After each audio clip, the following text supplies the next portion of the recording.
Good evening, everyone. I wanted to call the meeting to order. Roll call. Commissioner Cagle? Here. Commissioner Heisler? Here. Commissioner Hickey? Here. Commissioner Jacobson? Here. Commissioner Johnson? Here. Commissioner Neesensen? Here. Commissioner Tazinga? Here. Next is the Pledge of Allegiance. I pledge allegiance to the flag of the United States of America and to the republic for which it stands, one nation, under God, indivisible, with liberty and justice for all.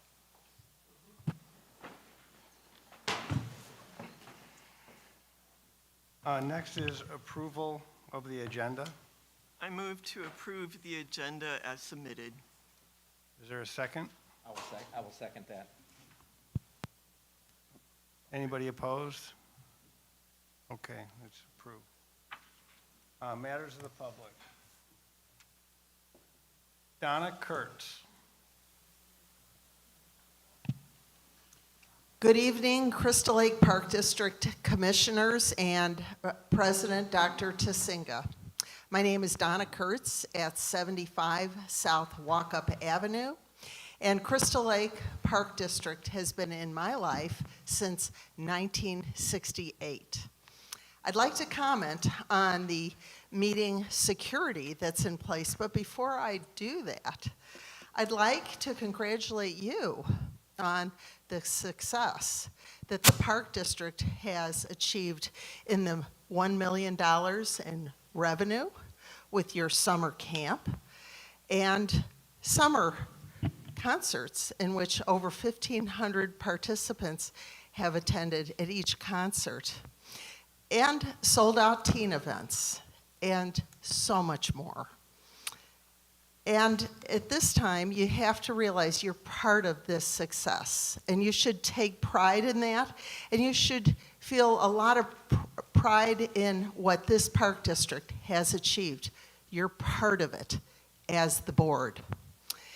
As the park district has exceeded our expectations in this area, however, the security measures that have been undertaken since August have projected an unprecedented level of hostility and disrespect towards the public by those board members who have demanded metal detectors, bulletproof vests, and a security detail. As an elected public servant for MCC, County Board, and County Treasurer, I've had the honor to serve the public for over 17 years. In that time, when large groups of citizens with opposing views came to our meetings, sometimes in the hundreds, my colleagues and I would dissipate hostility with consideration, respect, and sincere listening. At the conclusions of those meetings, I would go out into the crowd to be available for questions and engagement. I'd like to encourage each of you as honorable, respectful public servants to dissipate unfriendliness and misunderstanding by promoting sincere openness and engagement. Have the heart of a true public servant by solving problems, not causing them. Please remove these unnecessary security barriers this evening and embrace the public that you took an oath to serve. This is a great community, and those who are here to serve the community never experience fear. One more item. As County Treasurer, President Dr. Tasinga, I am aware of the multiple homestead exemptions that you have had, and I'll be sending you a letter to address this.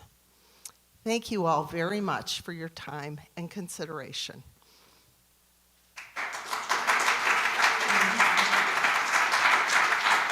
Debbie Gallagher is next. Debbie Gallagher.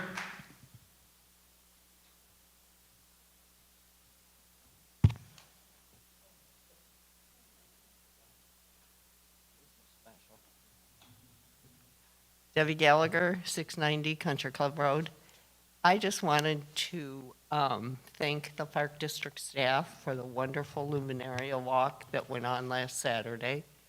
Over 1,400 people came to it. It was all hands on deck. Everyone really enjoyed themselves. There was hot chocolate and cookies.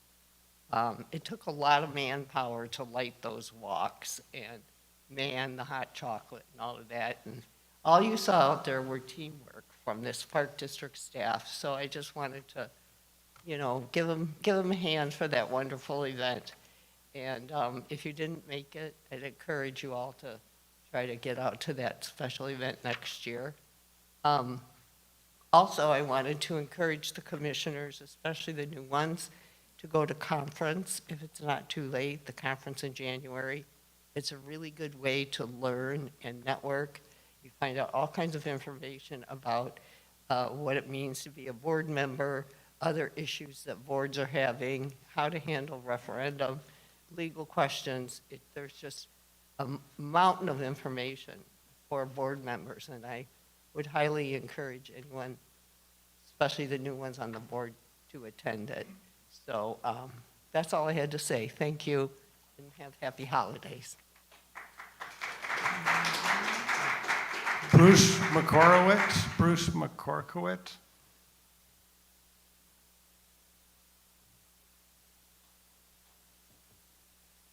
Mazurkowitz. My name is Bruce Mazurkowitz, and I'm here because the foundation of public trust in the Crystal Lake Park District has been corroded, corrupted, and compromised by the delusions of a single ego-driven individual. We, the taxpayers, the neighbors, the citizens, are staging a hostile takeover, a legal, moral, and political seizure of an institution that has forgotten who it serves. Let's talk about the Crystal Lake Park District Police. For decades, they have served a vital function without ever being reduced to a presidential security detail. Yet in just 3 meetings, we have seen a traumatic, foolish, and insulting escalation of their misuse. August 18th, 4 officers present. October 20th, 6 officers. November 10th, still 6 officers. 6 officers, 2 ranking officers, the chief and a sergeant at every meeting. This is not security, this is a vanity project, paid for not by his own pocket, but by our hard-earned tax dollars. The only threat present at those meetings was the threat to the public purse. He demands personal escorts to and from his vehicle. He demands the use of bulletproof vests, which forced the chief of police to give up his own personal protection and place himself in harm's way simply to satisfy the president's manufactured paranoia. Let's be clear, the Park District Police are not chauffeurs. They are not lackeys, and they certainly are not here to provide private security for a fragile ego. Every minute our chief or sergeant is catering to this man's delusions, it is a minute that they are not patrolling our parks, not protecting our children, and not serving the community that pays their salaries. This must end now. Effective immediately, we demand that all frivolous security requests be denied. Public safety resources are for the public, not for the private security theater of one man. And as for the cost of his anxiety, the money wasted on the escorts and unwarranted protection, Mr. Tizinga has plenty of his own money to pay for the protection. The man who has allegedly ripped off the government by claiming several tax exemptions on his own homes can certainly afford his own private security detail. The community should not be subsidizing the paranoia of a politician who has already prioritized his personal gain over public duty. We are not asking anymore. We are taking back control. The Crystal Lake Park District is for the people, and we are here to reestablish that truth. Our parks are not his fortress. Our police are not his servants. We demand immediate and fundamental change.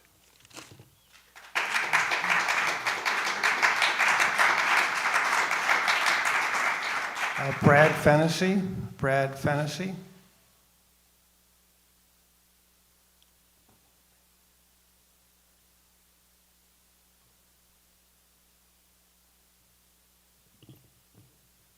Good evening, Commissioners. As a concerned citizen who's attended 6 months of meetings, it's natural for me to look back at what 2025 has meant for the Crystal Lake Park District. Tonight, the room is calm. The residents are respectful. Yet we are still walking through metal detectors to get here.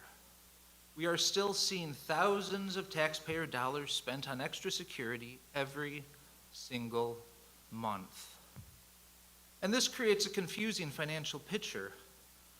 President Tisinga, you support a freeze on the tax levy, arguing that we need to tighten our fiscal belts, yet at the same time, you are burning through taxpayer money at a record pace. You hire a new attorney at a over 50% premium, and you are spending nearly $4,000 a meeting on security measures that residents have repeatedly said are unnecessary. How can you claim we can't afford a cost of living adjustment for the district while simultaneously writing blank checks for your own comfort? That isn't fiscal conservatism, that is fiscal hypocrisy. It forces us to ask, why is the security really here? It's not because of the residents. We use our words, not weapons. I believe the security remains because of a leader who knows he's actively dismantling the very institution he was elected to protect. When you repeal DEI policies, you tell the community they don't belong. When you hand the Lake Ecology Committee to private interests, you tell the public they don't matter. When you shame residents for filing FOIA requests, you tell voters they shouldn't look. You have spent 6 months building walls, literally and figuratively, between this board and the people it serves. So, as we head into the new year, I ask you to make a resolution that actually serves the public. Stop spending our tax dollars on walls and metal detectors that we don't need. Start investing that money back into the parks and programs we actually use. If you truly love the Park District as much as you claim to love protecting its bottom line, start by cutting the fear out of the budget. Trust your community again.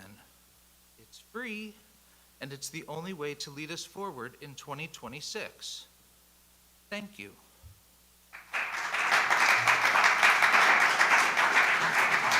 Jamie Peterson. Jamie Peterson.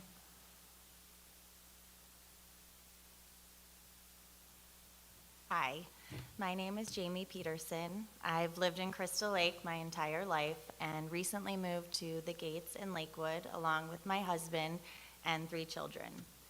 There have been countless times that I've utilized the Crystal Lake Park District programs and spaces. I recently began to attend the park board meetings more regularly. Specifically, I am confused about the Lake Ecology Committee and I'm looking for clarity. At the June 5th committee meeting of the whole, the Lake Advisory Committee, now known as the Lake Ecology Committee, was removed from a Park District Advisory Committee and passed on to the SPOA, the Shoreline Property Owners Association. At the November 10th Park Board meeting, there was an agenda item to rescind that action of moving the Lake Ecology Committee to the SPOA due to a conflict of interest. At that same meeting, the SPOA president, who is also the president of the Lake Ecology Committee, spoke. He asked the Park District to take back the Lake Ecology Committee. He said he didn't feel confident advising on lake ecology, but rather just advising on the lake in general. Seemed like a no-brainer, but his request was denied without any explanation or discussion between the board members. It's unclear why the Lake Ecology Committee is part of the SPOA. I would like to highlight 5 reasons why it makes sense for the Lake Ecology Committee to be acting as a Park District Committee again. Number 1, the Park District represents 23,000 households. The SPOA only serves 120 households. Number 2, the Park District not only hires, but also collaborates with the lake consultant, a critical resource to the Lake Ecology Committee. Number 3, the Park District owns the weed harvester and performs the work that the Lake Ecology Committee recommends. Number 4, the income from the boat stickers goes to the Park District, which pays for the lake ecology maintenance. And number 5, The SPOA is a homeowners association, not a public entity. It was clear at last month's meeting that the president of the SPOA and the Lake Ecology Committee does not know how to advise on lake ecology and does not want to. So please help us to better understand. Thank you for listening.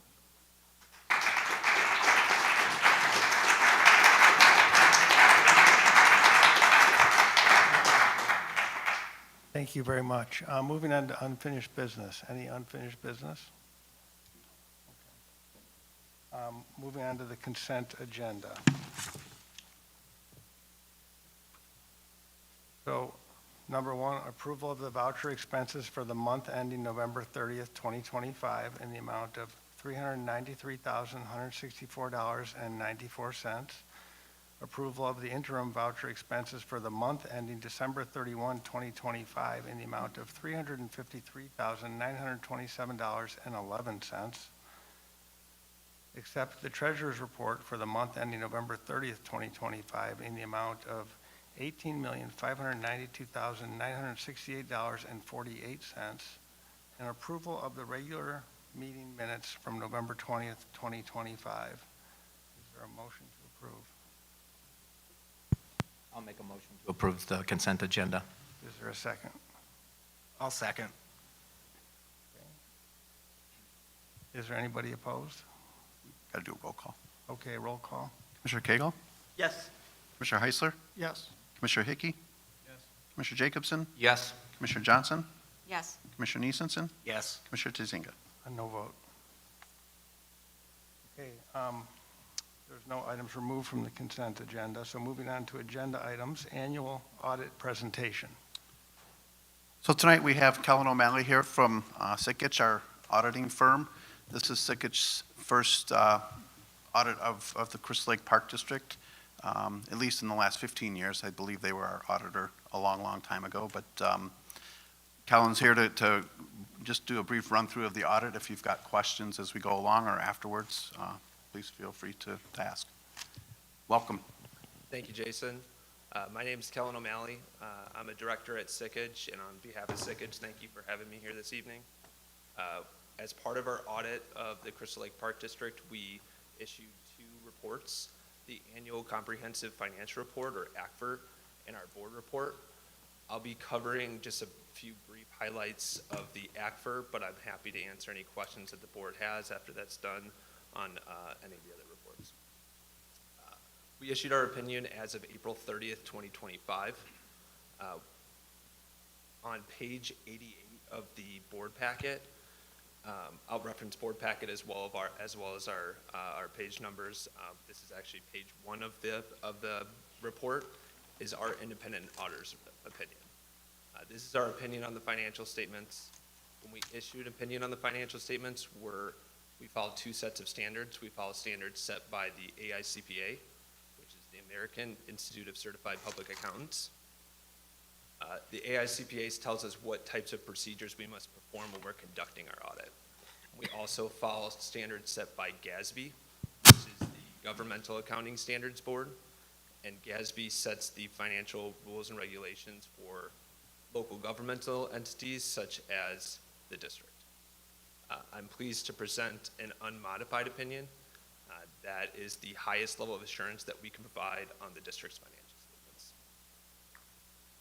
We also implemented GASB Statement 101, which changed some of the accounting for compensated absences in the current period. Page 93 of the board packet, or immediately following the independent auditor's report, is the management's discussion and analysis. MD&A is an executive summary. It's prepared by management, and it provides good comparative data from the current year and the prior year. If you were to read one section of the financial statements, I highly recommend reading the MD&A because it provides that additional analysis.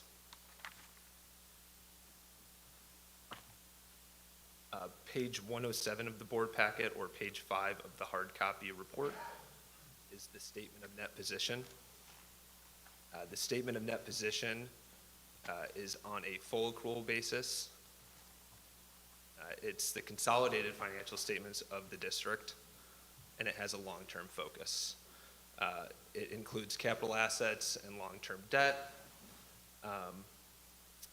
The unrestricted net position for the district as of April 30th was about $7.2 million. On the following page, page 6, is the statement of activities.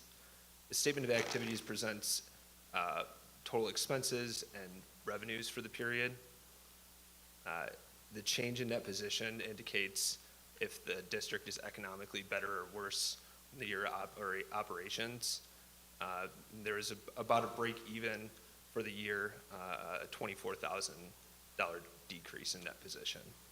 You can also see that there is a restatement for implementing GASB 101, which I mentioned earlier, which was a change in accounting principle.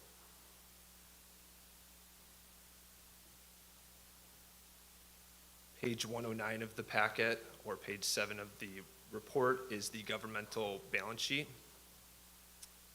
This has a short-term focus, meaning it doesn't have the capital assets and long-term liabilities that I noted earlier, and it's split between major and non-major funds. The district reports 4 major funds: the general fund, the recreation fund, debt service, and capital projects.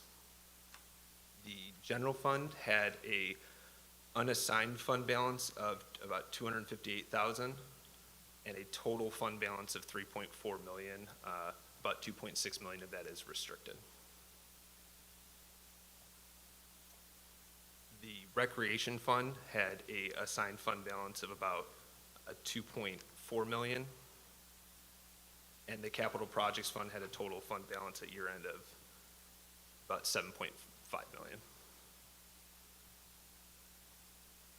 On page 111 of the packet and page 9 of the audit report is a statement of revenues, expenditures, and changes in fund balance. This presents the revenues and expenditures on that same short-term focus by individual fund. The general fund had revenues exceeding expenditures by $575,000 for the period. The general fund transferred out about $936,000, resulting in a net decrease of $354,000.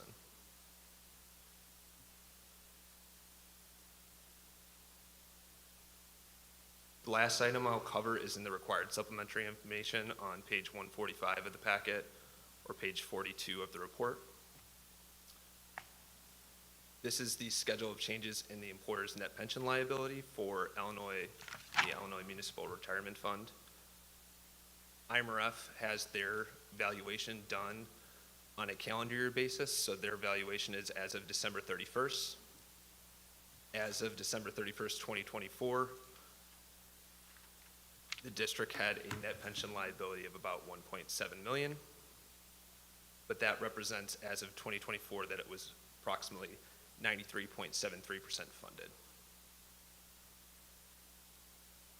Lastly, I want to just say thank you to all of the staff that assisted with the audit.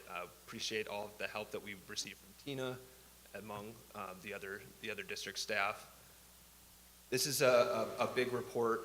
There's a lot of work that goes into the annual audit, so we certainly appreciate the responses to all of the questions and requests that we make.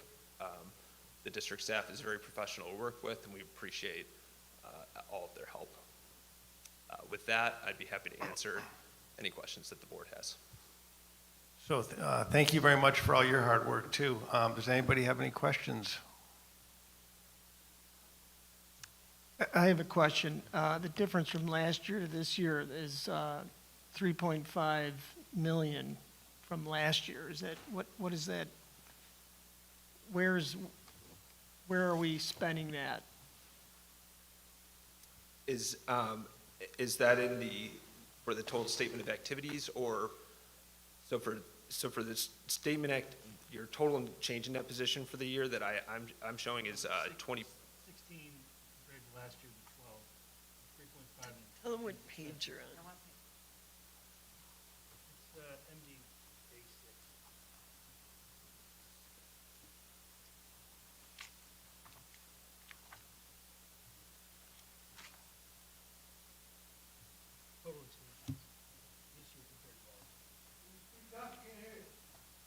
asking what the difference in spending was from this year to last year to make up the 3.5 million. So in the prior period, your total change in net position was an increase of 3.8 Not million. the Is that change what in you're the asking? position, the expenses. Do you know generally what, Oh. you spent 16 this year, 12 last year, what? That what are those sounds like expenses? you're asking questions, and this is a board meeting. Okay, so right now, he's clarifying what the commissioner asked, But it doesn't sound like but that's what Jason he's is doing. So asking the you're out of question. order, you're not supposed to be speaking out of turn. If you want to say something, you can raise your hand and ask for the floor. He didn't raise his hand. We were asked, did we want to ask questions? You're being You know really what, ridiculous. you know what, we're trying to get the question answered. So do you want to have it answered or He is not a not? member of the board. He's allowed to clarify what his question No, he was. is not, unless he Well, is called upon. I'm running the meeting, he's allowed to, You period. do not set the rules. I run the meeting, and I'm telling you, he can do I it. think he has it. It's just a simple question. Yeah, the district issued bonds in the current period. And I know that there's a lot of capital spending as a result of those bonds, so that did result in some increased expenditures this year. We built a new park. Thank you. Okay, thank you very much. I just want to make one comment as well regarding fund balance. You'll notice in the notes, and I don't know what page it's on, but we are short in the general fund. It came out, we're supposed to carry a balance of 30%. It's showing up as we're carrying 14%. Tina, Kellen, and I had a long conversation last week about why that is. And in the last, well, forever, that fund has never been an issue as far as what we're supposed to carry as fund balance. In talking with Kellen, they had a difference of opinion in how they classify the funds we're holding in that account compared to our previous auditor. So we're holding 2.6 million roughly in restricted funds, specifically for capital projects. And then in the assigned and unassigned, it's a little under $800,000. So we've got about $700,000 to $800,000 to make up in that fund over, well, as soon as possible. So that'll be part of our budgeting process moving forward to make up that difference, just so everyone's aware of that. So can you please explain how different auditing firms can look at that fund so differently? The funds in question are impact fees, and our understanding is that those impact fees are externally restricted to be used for specific purposes, capital projects and capital improvements. So it's our opinion that we classified those as restricted in your fund balance, when previously they were classified as assigned, which the difference between restricted and assigned is the external piece, where assigned is an intent from the district, restricted is an external restriction. Thank you. And given that this is new information for the Park District, do you feel it's necessary? I mean, what is a reasonable time frame to bring that fund up to what is expected? Is it 1 year? Is it 5 years? Because that's a big chunk of change. It's a big change in how we're looking at that fund. Sure.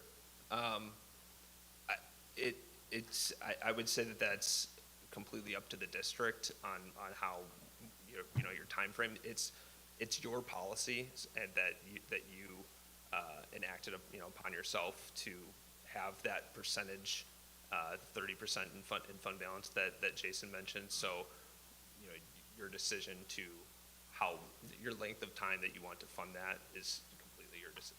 And does it affect our bond rating or anything else? It shouldn't. They typically are going to be looking at your total fund balance and your total reserves there. So could we have a discussion at a future board meeting at the pace, like, do we want a 3-year budgeting process to bring that fund back up? Yeah, I think that'll be part of the budget discussion. Once we start to get the budget numbers in place, we could see what kind of a dent we can make in that, whether it's everything, half, a third. But yes, we'll definitely we will certainly have a discussion about that. Thank you. And, we recognized as an organization that it was time to bring in a new auditing firm, and we're very glad that you made that possible. And I'm very pleased with your work, and thank you for that. Thank you. Okay, I think that's it. Thank you. Thanks, everyone. Kellen. Thank you. Okay, next is the lake management RFP.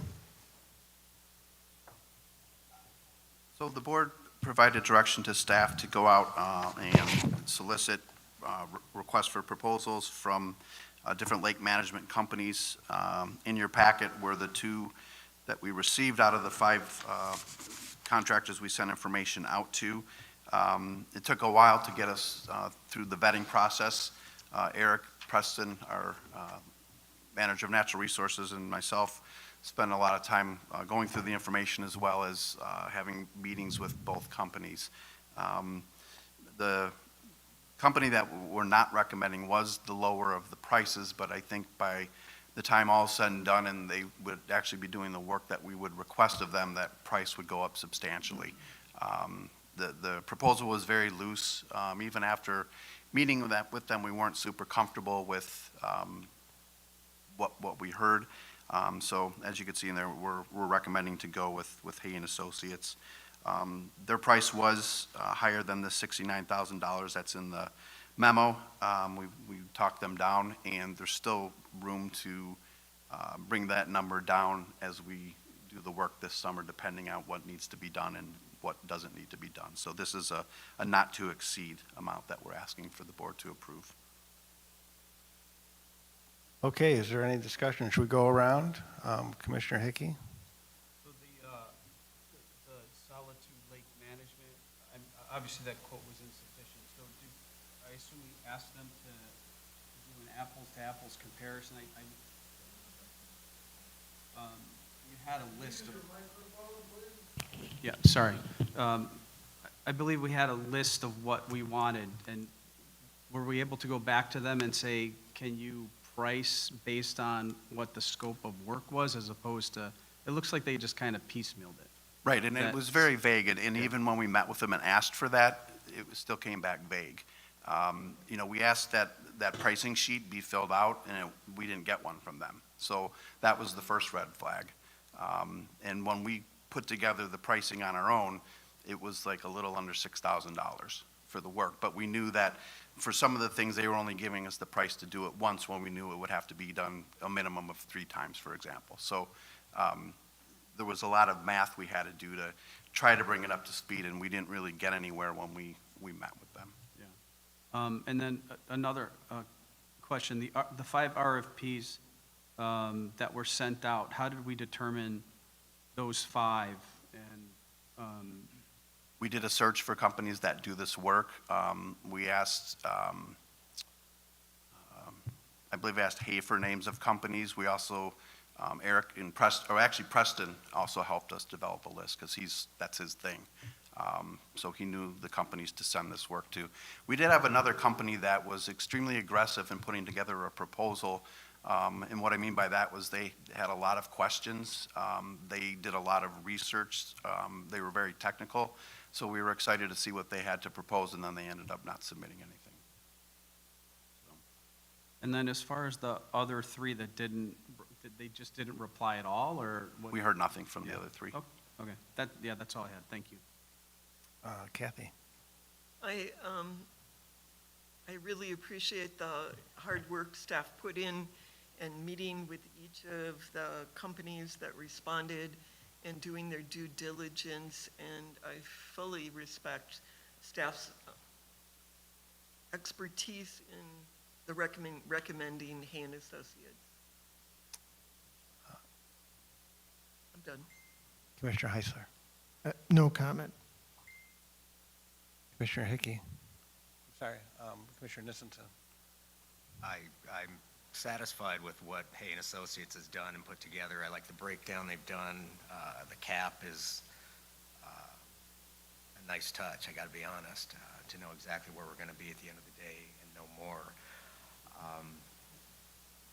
I'm curious, with regard to the big non-native plant hit on the herbicide, we did that last 3 years ago? Yep, and that's likely to happen this year. Right. We know it's going to happen. It's To gonna- what extent, we won't know until springtime. Got it. And did that go up substantially from the last time we did it, that 14.5, or? Well, is it- the last time we did the milfoil treatment, it was, 60 or 70,000? Almost just under 70. Yeah, so we don't anticipate it to be that high because we've knocked it back so hard, but again, we will have a better idea. Ironically, the other company that bid was the one that did that treatment, and they did an excellent job. All right, no, otherwise, the proposal's good, and thank you, staff, for working with them. Karen? No, I agree with what Kathy and Keith said. A lot of work done, and I'm glad that the numbers are what they said they're going to be. They're not going to be higher. Mike? I just want to say that I'm familiar with the work that Hay and Associates has done with the Park District for much longer than I've been here on the board.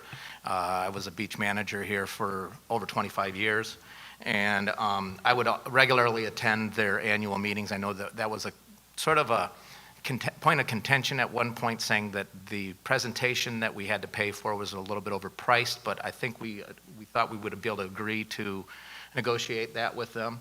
I think they always do an outstanding job. My background is in biology, so I thought they've always provided thorough information, and I do like the concession of the cap. It just doesn't make any sense to move on to someone else when the people that are in our park district, our employees, are used to working with Hay and Associates, and I feel that they're very trustworthy, so that's my points. Okay, does anyone want to make a motion? I move to approve hiring Hay and Associates for 2026 lake management following their proposal. And based on what I just said, I would second your motion.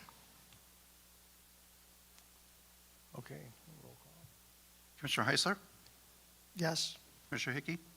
Yes. Commissioner Jacobson? Yes. Commissioner Johnson? Yes. Commissioner Neesensen? Yes. Commissioner Cagle? Yes. Commissioner Tizinga? No vote. And I also want to just quickly thank Preston, our manager of natural resources.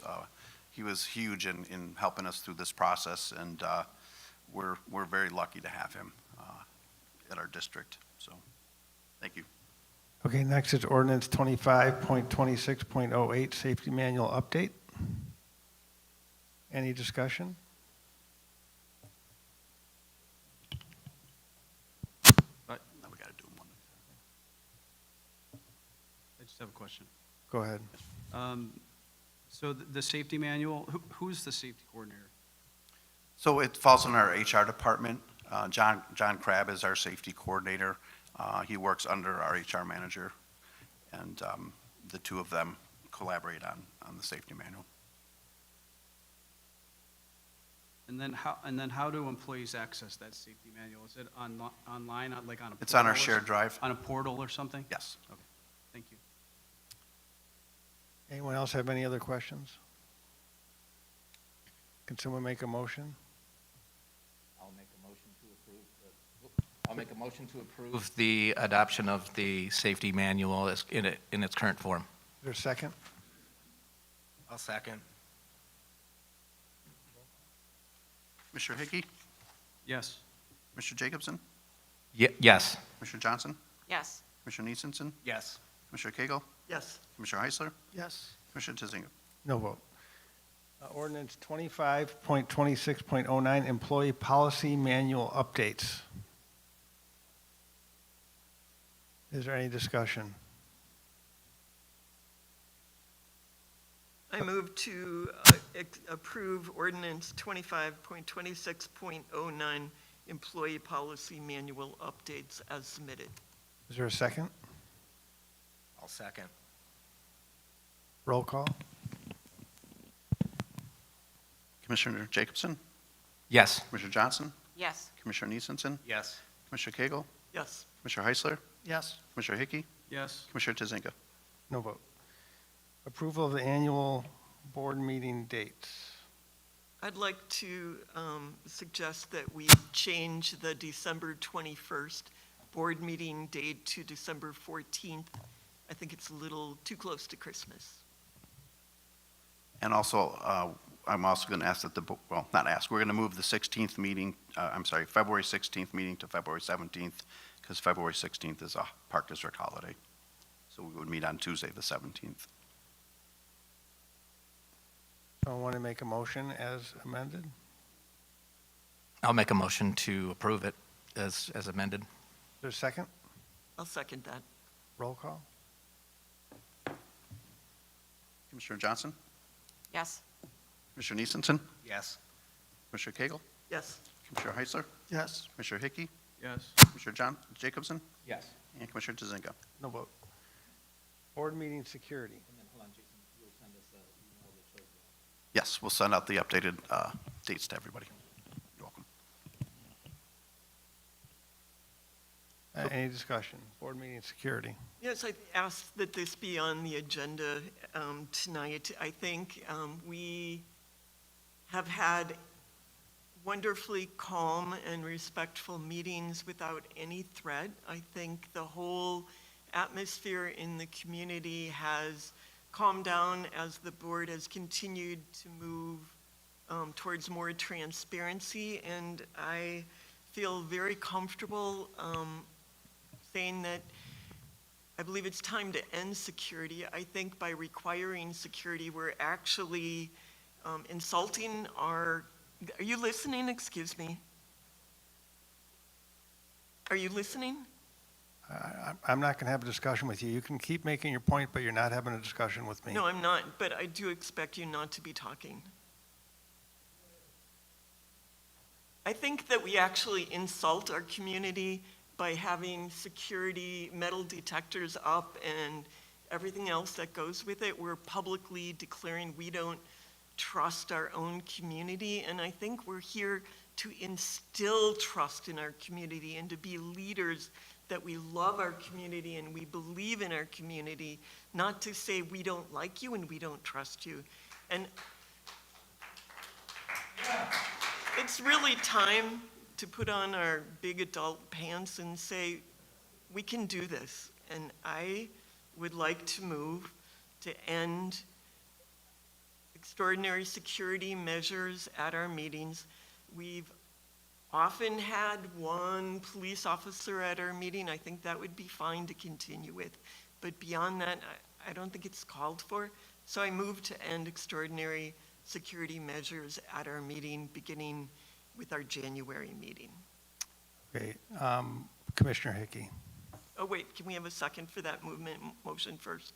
Well, are we going to have discussion? Aren't we going around right now? Well, we can do it both ways. You Okay, can- make your motion. I did make a motion. Okay, is there a second? I would second the motion based on not just a guess, but based on the overwhelming evidence of the public that's been showing up at our meetings. Okay, discussion, Commissioner Hickey. I guess I would like to ask John, do you feel one officer is fine, in your opinion? Is he here, or can somebody speak to that? I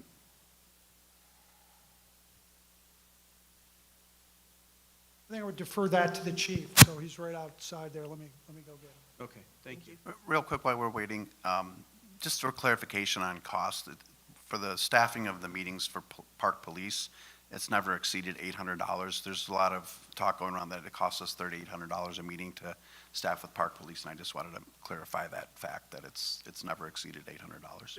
Jason, what Wait about a second, the how much is the equipment? metal detector? I believe that's a little over $350.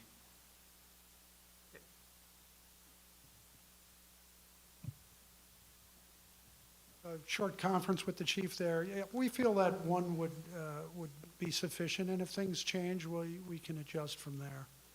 And we certainly have other resources available on the radio if we need it. And if there was, do you feel you would be able to handle that in a quick fashion if things escalated? I don't see that as being the case. I don't see it being the case, folks. I'm just making a comment. Yeah, we would be able to react to it, but, you know, we're kind of in the prevention business. Yeah. So, you know, rather than waiting for things to escalate and then react to it, we'd rather prevent it. Okay, thank you. Commissioner Heisler.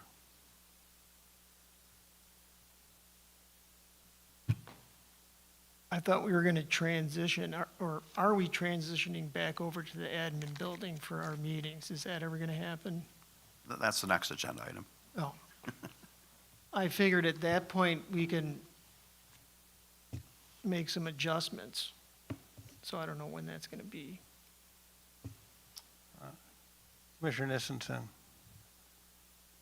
I just think that if any member of the board or the staff doesn't feel safe, that there should be steps in place to feel safe.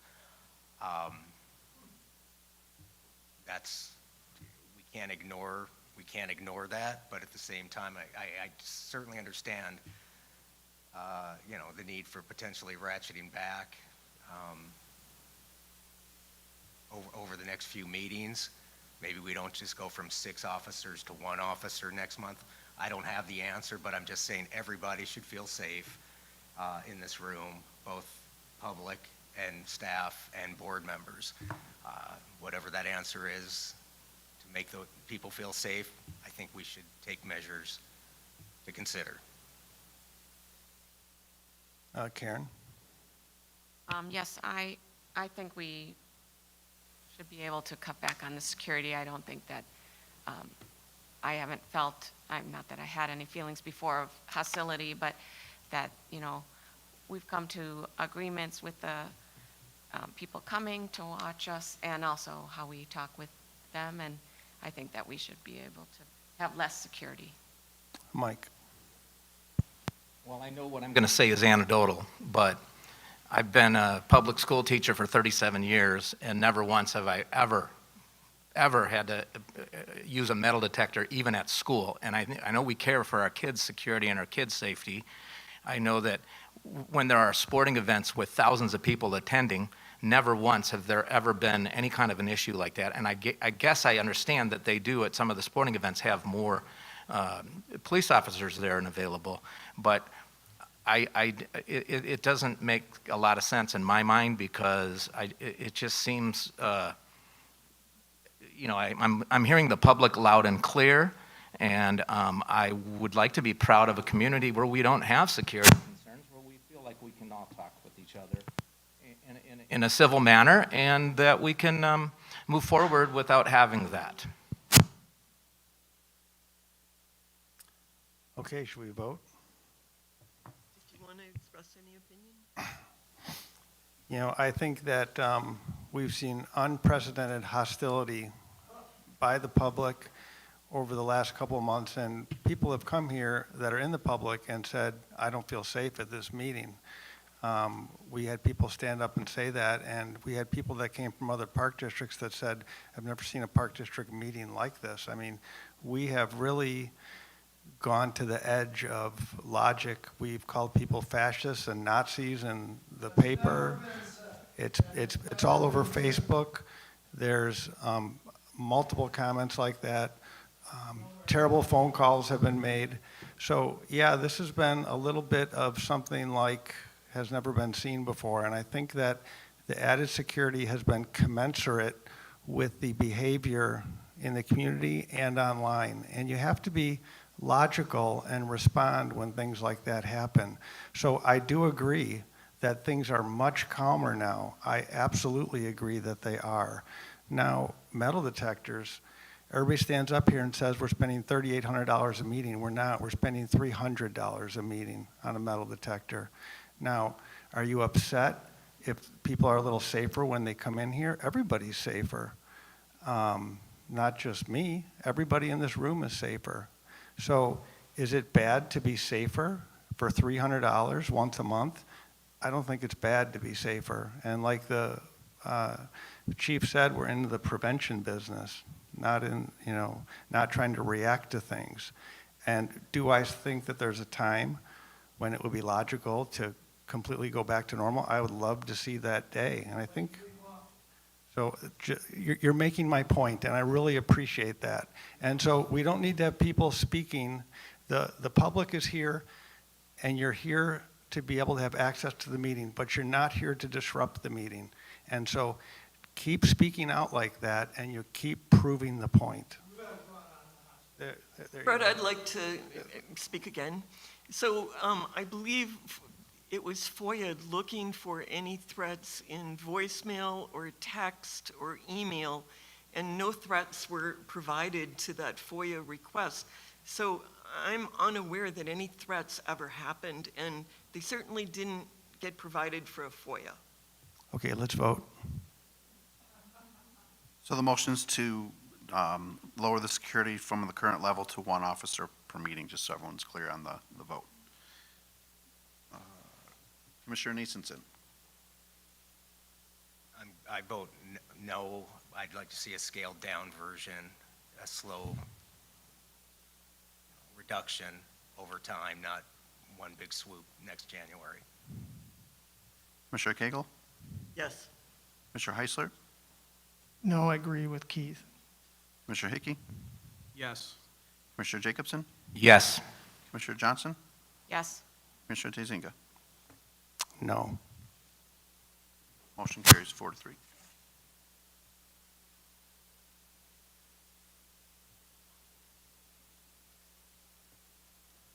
Okay, board meeting location. I ask that this be put on the agenda. I think we're getting a smaller audience each meeting, and we could move to a smaller location. I ask that we do not go back to the administration building. If you think of the FDA food triangle, you know, I think if you look at the Park District, the board and the staff are at the top of it, and the programs fall beneath us. If we need to bump a program to put the board in a more honorary place to hold the meetings than the administration building, I think it's 10 years overdue to do that. I think we belong in a setting that recognizes the worth of the board. And I'd like to see us make that a permanent thing. I understand programs are scheduled. I understand there may not be sound systems in there. And so I would like to have staff permanently accommodate the board in a nice location with a sound system within 4 months. Is that your motion? I don't think it needs to be a motion. Okay. I think it can be just asking staff, directing staff to do that. Okay, well, I think one of the issues is it costs a lot of money to run the meetings here because we have to rent this sound system, and that's where that $3,800 number came from. And if we move back to the original location, we already have a sound system, so we're going to save, how much is the sound system every month? Or is it $1,800 or? Roughly that amount. So it's $1,800 for the sound system.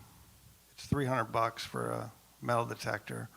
If we move back to the other location, we save the $1,800 every month, and we don't disrupt that other program. Any other discussion? Do you want to go around the room on this, or? Okay. Mike, you want to start? I do agree with what Kathy is saying. However, selfishly, I do happen to really enjoy this building, and I think the Park District did an amazing job when they redid it.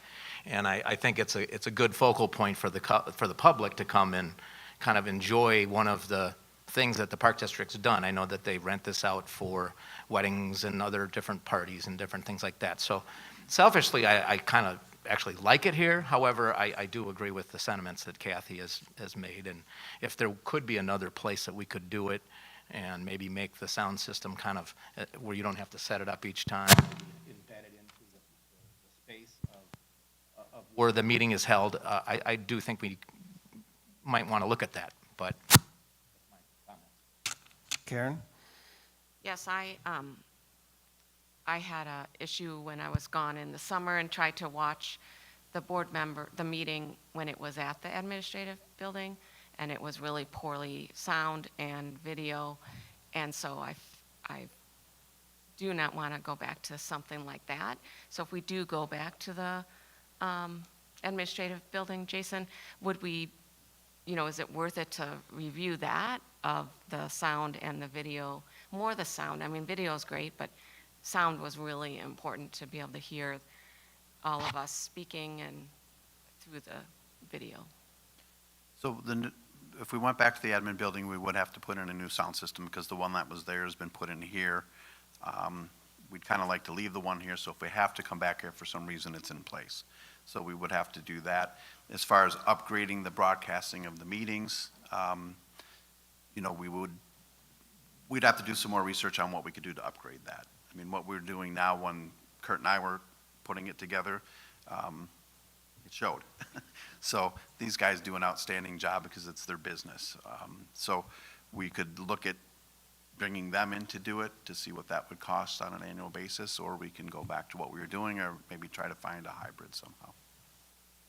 Jason, are you saying that we pulled the sound system out of there? And where'd we move it to? Because we're renting this system. No, we own it, but these guys are running it for us and they're broadcasting the meetings for us. That's what the $1,800 is for? Correct, for their service to come and run the meeting for us. But the sound system, and if we were to install a brand-new one, this probably wouldn't be the one that we would use for this building, but they brought the rack over from the administration building along with the microphones and got it to work in this facility. I'd like to see us go to what's most convenient to staff.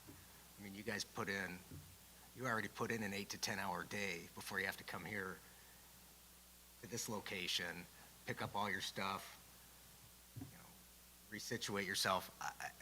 I think we should be more accommodating to staff than to ourselves in that regard.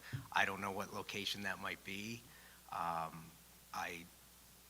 would follow that lead though, because it's not about the board, it's not about what we deserve and should have. It's really more about, again, the staff and public and whatever accommodates everybody in that regard. Let's make that happen. Thanks. Well, my thoughts are, I think, Jason, you should pick where this thing goes on. You know best where to put it and what the needs are and all that sort of thing. Commissioner Heisler. I believe the staff, just leave it up to the staff. They know the best location for us. Commissioner Hickey? Yeah, I'm fine with that too. Okay. All right. Well, we're not going to vote on that. We're just giving you our thoughts, I guess. But I just want to make a point that we do need to have an adequate sound system. I am not the only person in the room with hearing challenges, and hearing audio on the video frequently wasn't great before. So whatever we do, it needs to be better than what we used to do.